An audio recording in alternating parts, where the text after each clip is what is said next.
బృహస్పతి కర్కాటక రాశిలోకి ప్రవేశిస్తున్నారు. దీని ప్రభావం ద్వాదశ రాశులపై పడుతుంది. మీ రాశిపై ఎలాంటి ప్రభావం ఉంటుందో చూడండి. నమస్కారం. ఆర్బీఆర్ టీవీకి స్వాగతం. జ్యోతిష శాస్త్రంలో అత్యంత కీలకమైన గ్రహ మార్పులకు సమయం ఆసన్నమైంది. జూన్ 2వ తేదీ నుంచి గురువు అంటే బృహస్పతి కర్కాటక రాశిలోకి ప్రవేశిస్తున్నారు. అలాగే రాశులపై శనిగ్రహ ప్రభావం కూడా కీలక మార్పులను తీసుకురాబోతుంది. ఈ అరుదైన గ్రహ సంచారాల ప్రభావం మేషరాశి నుంచి మీనరాశి వరకు వారి జీవితాలపై ఎలా ఉండబోతోంది? ఎవరికి అదృష్టం కలిసొస్తుంది? ఎవరు జాగ్రత్తగా ఉండాలి? ఉద్యోగం, వ్యాపారం, ధనం, ఆరోగ్యం, వివాహం, కుటుంబం ఏ రాశి వారికి ఎలా ఉండబోతోంది? ఇలాంటి ఆసక్తికరమైన అంశాలని ఈరోజు తెలుసుకుందాం. మనతో పాటు జ్యోతిష్య కేసరి శ్రీ చిర్రావూరి అనంత శర్మ గారు మనతో ఉన్నారు. గురువు గారిని అడిగి మరిన్ని విషయాలు తెలుసుకుందాం. నమస్కారం గురువుగారు. నమస్కారం. గురువుగారు, జూన్ 2వ తారీఖున గురుడు కర్కాటక రాశిలోకి వస్తున్నాడు. అయితే దానివల్ల మకర రాశి వారికి ఎలాంటి ప్రభావం ఉంటుంది? అలాగే వాళ్ళు చేసుకోవాల్సిన పరిహారాలు ఏంటనే విషయాలను వివరించండి. తప్పకుండాను. ఇక్కడ మకర రాశికి అధిపతి శని. ఈ మకర రాశికి సప్తమం అయిన కర్కాటకంలో గురుని యొక్క ప్రవేశం జరుగుతోంది. కర్కాటక రాశి గురుడికి ఉచ్చక్షేత్రం అంటాము. దానివల్ల ఆ రాశిలోకి రావడం వల్ల గౌరవం పెరుగుతుంది. కాబట్టి సప్తమ స్థానంలో గురుడు ప్రవేశించాడు కాబట్టి వీరికి సామాజిక సంబంధాల విషయంలో గౌరవాన్ని పెంచుకునే అవకాశాలు విశేషంగా వస్తాయి. అయితే సప్తమంలో గురుడు ఉండడం వలన ఒక మైనస్ పాయింట్ కూడా ఉందని చెప్పుకోవాల్సి వస్తుంది. ఏమిటది అంటే గురుడు ఎక్కడ ఉన్నాడో అక్కడ గౌరవం ఉంటుంది, సౌఖ్యం ఉండదు. అంటే ఇతరుల కోసం కృషి చేయడము, ఇతరులతో అనుబంధాలని కాపాడుకోవడం కోసం వాళ్ళకి సహకరిస్తూ ఉండడము, దాని ద్వారా మీ సమయాన్ని ఎక్కువగా వెచ్చిస్తూ ఉండడము లాంటివి కనిపిస్తూ ఉంటాయి. అయితే అవి మంచి పేరుని తెచ్చిపెడతాయి. ఇది ఈరోజు ఉపయోగపడకపోయినా మీరు సంపాదించుకునే మంచి పేరు భవిష్యత్తుకు ఉపయోగపడేదిగా ఉంటుంది. భవిష్యత్తుకు ఒక పునాదిగా మీరు దీన్ని అర్థం చేసుకోవాలి. అలా కాకుండా సమయం వృధా అవుతోంది, వీడి కోసం నేను ఎందుకు సమయాన్ని వెచ్చించాలి, లేకపోతే నా డబ్బు ఎందుకు వెచ్చించాలి అనే ధోరణితో ఆలోచించినప్పుడు ఏమవుతుంది అంటే కీర్తి తగ్గుతుంది. ఈ కీర్తి తగ్గడం అనేది మంచిది కాదు ఎప్పుడూ కూడాను. అంచేత మీరు ఇతరులకి సహకరించడము, సామాజిక సంబంధాలను జాగ్రత్తగా కాపాడుకోవడము ఇవన్నీ కూడా చాలా ప్రధానమైన అంశాలు. అందులోనూ సహజంగా ఒకళ్ళిద్దరు ఎవరైనా అనుకూలమైన భావనతో లేకపోయినా సరే, ఏదో మిమ్మల్ని వాడుకుంటున్నారనే భావన మీకు కలిగినా సరే, వాళ్ళ నుంచి మీకేం ప్రయోజనం రాదు అనే విషయం మీకు తెలిసినా సరే, సహకరించడం స్వభావంగా మీరు సహకరించే ప్రయత్నం చేయాలి. దాని ద్వారా భవిష్యత్తులో మీకు దాని నుంచి వచ్చే పుణ్యం, సహకారం వలన మీకు వచ్చే పుణ్యం ఏదైతే ఉందో అది మీకు ఉపయోగపడేదిగా ఉంటుంది. అతి ప్రధానంగా ఒకచోట మీరు మీ సమయాన్ని వెచ్చించి ప్రయోజనాన్ని ఇతరులకు కల్పించినా మీకు ప్రయోజనాన్ని ఇవ్వడానికి తగినట్టుగా ఈ రాశి వారికి లాభస్థానమైన వృశ్చిక రాశి పైన గురుని యొక్క దృష్టి ఉంటుంది.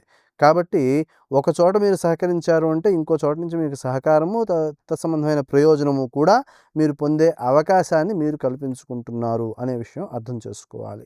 అలాగే ఇక్కడ తృతీయ స్థానం మీనరాశి. ఈ మీనరాశికి గురుని యొక్క నవమ దృష్టి ఉంది. ఇది చాలా విశేషమైన దృష్టి. రాశిపైన ఉన్న గురు దృష్టి కంటే, సప్తమ దృష్టి కంటే ఈ నవమ దృష్టి అలాగే పంచమ దృష్టి చాలా విశేషమైనవి. కాబట్టి ఈ ఫలితాలని విశేషంగా మీరు సద్వినియోగం చేసుకోవచ్చు. ఇంతకుముందు చెప్పాను సహకారము అనేది చాలా ప్రధానము అని. మీరు అందించే సహకారం ద్వారా ఇతరుల నుంచి మీకు వచ్చే సహకారం యొక్క విశేషం పెరుగుతుంది. ఇంకా ఖచ్చితంగా చెప్పాలి అంటే మీరు మీకంటే కింద స్థాయిలో ఉన్న వ్యక్తి, నిస్సహాయులు అయిన వాళ్ళకి మీరు సాయం చేసినప్పుడు మీకంటే పై స్థాయిలో ఉన్న వ్యక్తి మీకు సహకరించడానికి సుముఖత చూపించే లక్షణాన్ని ఇచ్చే ప్రత్యేక గుణము కలిగి ఉన్నది గురుదృష్టి.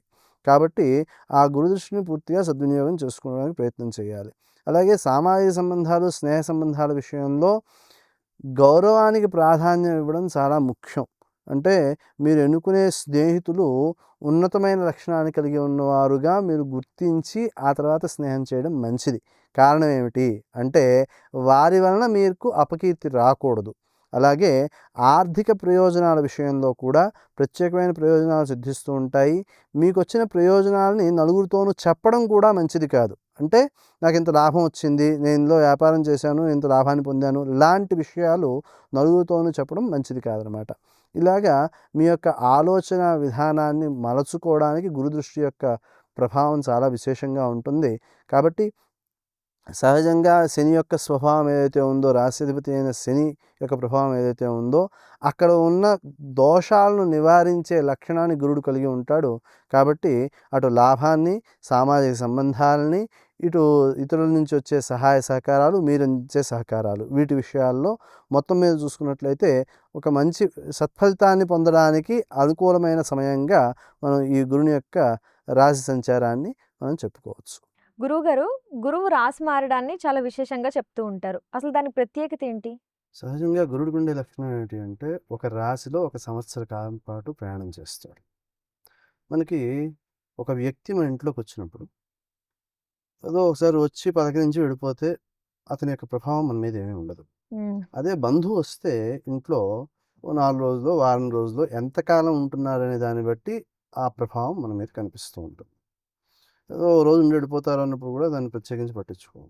ఓ నెల రోజులు ఉంటారు అంటే కొంచెం దాని యొక్క ప్రభావం, దానికి కావాల్సిన అవసరాలు ఇవన్నీ సమకూర్చుకుంటూ ఉంటాం ప్రత్యేకంగా.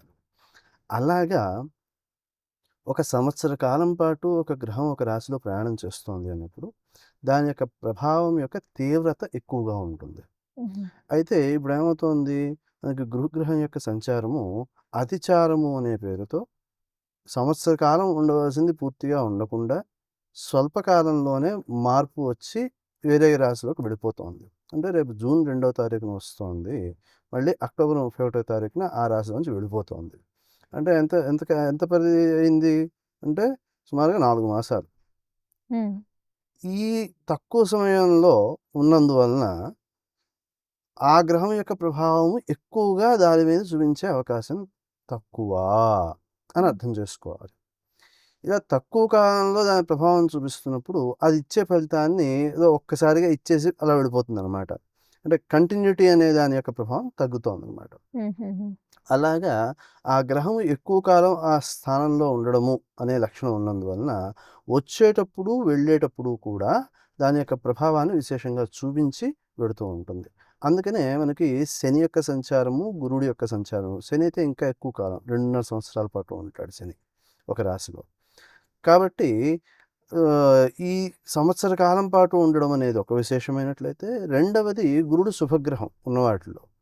ఈ శుభగ్రహం అనేవాడు మేలు చేస్తాడు అనే లక్షణాన్ని శాస్త్రంలో చెప్పడం జరుగుతూ ఉంటుంది. అయితే గురుడుకున్న లక్షణం ఏమిటి అంటే, నువ్వు ఎంత శ్రమ పడితే అంతే ఫలితాన్ని ఇస్తానయ్యా అంటాడు.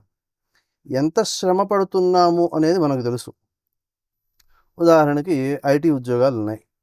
ఈ ఐటీ ఉద్యోగాల్లో వచ్చే జీతాలు చాలా భారీగా పెద్దవిగా కనిపిస్తూ ఉన్నాయి. కానీ ఒకవేళ ఉద్యోగం పోయింది అన్నప్పుడు వచ్చే నష్టము ఇంతకాలము ఎంతైతే జీతం తీసుకున్నామో ఓ సంవత్సరంలో మొత్తం అంతా విడిపోయే పరిస్థితి.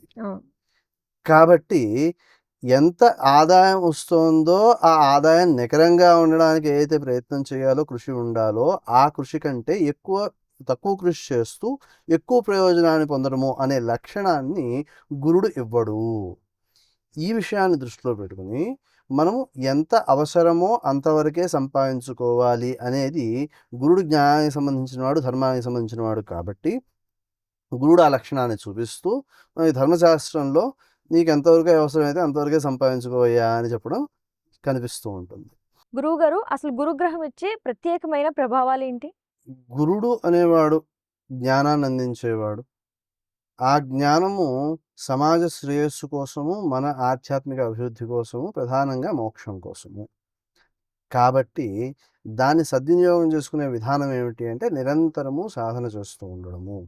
పంచాంగంలో చెప్పబడిన యోగాలు చాలా ఉంటాయి.